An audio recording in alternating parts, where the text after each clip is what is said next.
Hi guys, welcome to TV Files TV. We are back again with the latest gossip nyaya dziri kupisa dziri kutenderera pasocial media. Pokello oramba kudyirwa musaga naEmmerson Junior Mnangagwa.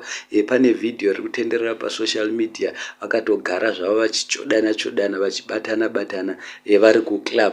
Asi izvi zvese zvaitika mushure mekunge iri zigomana rekuba gold iri rakasimba rekutizwa nemukadzi rekuwana mukadzi wacho achidyiwa rinonzi wicknell riri nairo ranga riri muclub richitotorawo mavidhiyo.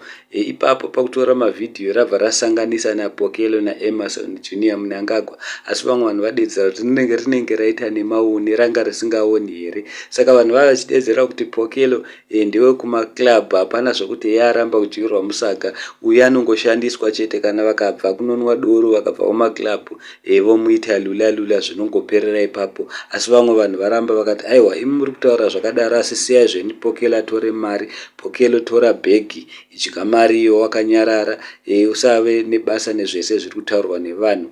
As you all know guys, kana Emmerson Junior Mnangagwa achitora mapictures nemhuri yake, Pokello haabudi, panobuda mumwe mukadzi wake uya because musakanganwe kuti Emmerson Junior ane mumwe mukadzi kamwe kayellow bone. Saka vanhu vangu vachidedzera kuti iwe uri wemuclub, dzikama hazvina basa izvo nyange ukavhaira sei. Ini handizivi kuti munoti kudii guys, because Pokello wacho pakambobuda mastori kunzi anzi Pokello ari kubisirwa mari naEmmerson Junior Mnangagwa nemapictures takatomboaona mamwe. Saka I don't know kuti which one is which guys, kuti ari kumbozvifambisa sei.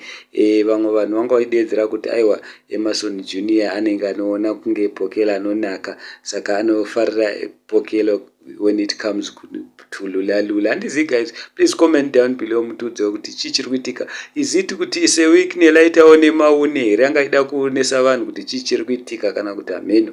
Asi Pokello abudawo naye ana Emmerson Junior, vanhu vanoswera vachitaura kuti hey, hatiri mbovaoni, chichi Pokello anodyirwa musaga, asi azvirambawo Pokello.